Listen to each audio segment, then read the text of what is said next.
आज का विषय है केंद्र सरकार ने 3 काले कानून के बारे में आज हम चर्चा करने वाले हैं। आज हम देखेंगे एमएसपी समाप्त होने से किसान 1 लाख करोड़ से वंचित रहेंगे, इस बारे में हम चर्चा करेंगे। साथ ही मार्च तक किसानों की कर्ज में माफी। उसके साथ हम देखेंगे मजदूरों का गर्दन काटने की तैयारी में केंद्र सरकार का क्या है नीति। उसके साथ ही एक नजर किसानों के लिए केंद्र का ऐतिहासिक कदम। पहले हम चर्चा करेंगे एमएसपी समाप्त होने से किसान 1 लाख करोड़ से वंचित कैसे होंगे। अखिल भारतीय कांग्रेस कमेटी की महासचिव से झारखंड प्रभारी आरपीएन सिंह ने कहा कि भाजपा नेतृत्व वाली केंद्र की एनडीए सरकार अपने पूंजीपति मित्रों को फायदा पहुंचाने के लिए देश भर की कृषि मंडियों को समाप्त करना चाहती है। कृषि उपज के लिए न्यूनतम समर्थन मूल्य एमएसपी को समाप्त कर किसानों को मिलने वाली 1 लाख करोड़ रुपए को बचाना चाहती है। साथ ही भाजपा कॉन्ट्रैक्ट फार्मिंग के तहत किसानों को जमींदारी प्रथा की ओर ले जा रही है। हरित क्रांति को समाप्त करने के लिए केंद्र सरकार 3 नए काले कानून लाई है, जिसका विरोध देश भर के किसान कर रहे हैं। श्री सिंह ने गुरुवार को नई दिल्ली के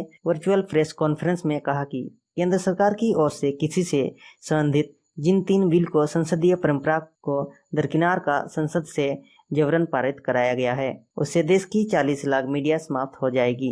इसका खामियाजा गरीब किसानों को उठाना पड़ेगा, क्योंकि देश में 86% किसान 5 एकड़ से कम भूमि और 60% किसान 2 एकड़ से कम भूमि पर कृषि कार्य। नए कानून में एमएसपी की अनिवार्यता को खत्म कर देने से वे कॉरपोरेट घराने से सच में घुटने टेकने को मजबूर हो जाएंगे। उन्होंने कहा कि सरकार संता कुमार कमेटी की उस सिफारिश को लागू करना चाहती है, जिसमें बताया गया है कि एमएसपी खत्म करने की 1 लाख करोड़ रुपए की बचत केंद्र सरकार को हो सकती है। आरपीएन सिंह ने कहा कि प्रधानमंत्री भले ही बार बार मौखिक रूप से यह कह रहे हैं कि एमएसपी खत्म नहीं होगा, लेकिन केंद्र सरकार इस बात का प्रावधान कानून में क्यों नहीं कर रही है। इसी बात से उनकी मसा साफ हो सकती है। आरपीएन सिंह ने कहा कि भाजपा द्वारा यह भी भ्रम फैलाने की कोशिश की जा रही है कि कांग्रेस की पार्टी ने भी इसी तरह का कदम उठाने का फैसला लिया था। यह पूरी तरह से बेबुनियाद है। कांग्रेस पार्टी ने सिर्फ दूर दराज के किसानों की समस्या की दिशा में आवश्यकता पहल का भरोसा दिलाया था।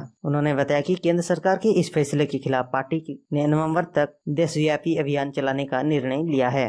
मार्च तक किसानों की कर्ज में माफी। प्रदेश कांग्रेस अध्यक्ष वित्त व खाद्य आपूर्ति मंत्री डॉक्टर रामेश्वर उरांव ने कहा कि केंद्र सरकार की ओर से लाए गए नए काले कानून के तहत कॉन्ट्रैक्ट फार्मिंग में पूंजीपतियों की ओर से मनमानी की कोशिश की जाएगी, क्योंकि इसमें यह स्पष्ट नहीं है कि किसानों को कितना न्यूनतम समर्थन मूल्य मिलेगा। जब न्यूनतम समर्थन मूल्य की निर्धारित नहीं है तो फिर कॉर्पोरेट घरानों की मनमानी बढ़ेगी। डॉक्टर उरांव प्रदेश प्रभारी की प्रेस कॉन्फ्रेंस के बाद पत्रकारों से बातचीत की। एक प्रश्न के उत्तर में उन्होंने बताया कि कांग्रेस की ओर से जो कर्ज माफी की घोषणा की गई थी, वित्तीय वर्ष मार्च के अंत तक उसे पूरा कर लिया जाएगा। पार्टी किसानों के हित में देशव्यापी आंदोलन चलाएगी। इसकी शुरुआत हो गई है। झारखंड में भी प्रखंड से लेकर पंचायत स्तर तक आंदोलन चलाया जाएगा। मौके पर स्वास्थ्य मंत्री बन्ना गुप्ता, प्रदेश कांग्रेस के कार्यकारी अध्यक्ष राजेश ठाकुर, प्रदेश प्रवक्ता आलोक दुबे, लाल किशोर नाथ सहदेव, डॉक्टर राजेश गुप्ता, निरंजन पासवान, अमूल्य निरीज खलखो,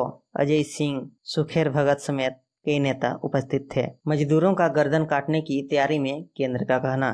झामुमो महासचिव सह प्रवक्ता सुप्रिय भट्टाचार्य ने कहा कि भाजपा की केंद्र सरकार के कोरोना के संकट में देश के पूंजीपतियों को फायदा पहुंचाने के लिए सही समय चुना। यही वजह है कि मानसून सत्र के दौरान केंद्र सरकार की ओर से काले कानून पास कराए गए। इसमें 3 कानूनों से किसानों की कमर तोड़ने का काम किया गया है। वही श्रम कानून में मजदूरों के गर्दन को काटने की कोशिश की गई है। झामुमो इन सभी कानूनों का विरोध करता है। पार्टी इसके खिलाफ आंदोलन करेगी। राज्य में किसान व मजदूर विरोधी कानून को लागू नहीं होने दिया जाएगा। पार्टी कार्यालय में पत्रकारों से बातचीत करते हुए भी भट्टाचार्य ने कहा कि पहले संविधान में इंडिया लिखा जाता था, अब कॉर्पोरेट ऑफ इंडिया लिखा जाएगा। यह बात हमने भाजपा की मातृ संगठन आरएसएस से संबंध भारतीय मजदूर सभा कह रही है। इनका कहना है कि लेबर लॉ के नाम पर काला कानून लाया गया। इंटेक, सीडू, एक्ट समेत तमाम ट्रेड यूनियन श्रम कानून का विरोध कर रही है। इसका कहना है कि यह कानून कॉर्पोरेट घरानों के लिए है। यह कानून ईज ऑफ डूइंग बिजनेस की जगह ईज ऑफ क्लोजिंग बिजनेस होगा। संसद में गलत तरीके से इन कानूनों का ध्वनिमत से पारित कराया गया। श्रम कानून के तहत नियोक्ता को अधिकार दे दिया गया है कि अब मजदूरों को अस्थायी रखने की जरूरत नहीं है। इनके लिए हायर एंड फायर शब्द का इस्तेमाल किया गया है। केंद्र सरकार ने मजदूरों का न्यूनतम 176 से बढ़ाकर 178 रुपये किया है। इससे मजदूरों को क्या मिलेगा? देश के 74% कामगार अब असुरक्षित हो जाएंगे। 70% फैक्ट्री बंदी के कगार पर पहुंच जाएगी। किसानों के लिए केंद्र का ऐतिहासिक कदम। भाजपा विधायक व पूर्व मंत्री सीपी सिंह ने कहा कि कृषि सुधार विधायक नरेंद्र मोदी सरकार का ऐतिहासिक कदम है। किसान व कृषि की उन्नति का रास्ता तैयार करेगा। कांग्रेस व बिचौलिए इस मामले में लोगों को गुमराह कर रहे हैं। कांग्रेस का दोबारा चरित्र सामने आया है। श्री सिंह गुरुवार को पार्टी कार्यालय में पत्रकारों से बात कर रहे थे।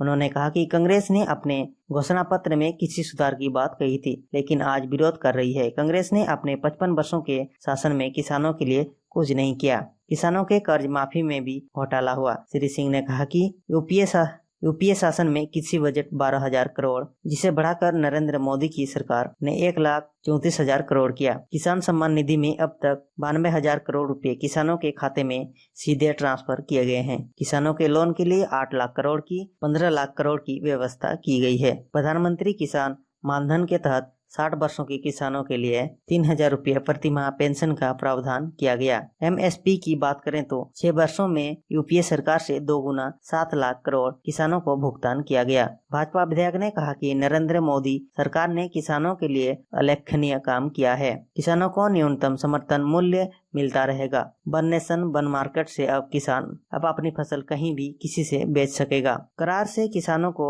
निर्धारित दाम पाने की गारंटी होगी, लेकिन किसान को किसी करार से बांधा नहीं जा सकेगा। उन्होंने कहा कि केंद्र सरकार की कोशिश से किसानों की आय दोगुनी होगी। आज का विषय यहीं समाप्त होता है। अगर आप भी ऐसे अपडेट से जुड़ी रहना पसंद करते हैं तो सब्सक्राइब करना ना भूलें। मिलते हैं हमारी अगले वीडियो के साथ। तब तक के लिए जय हिंद।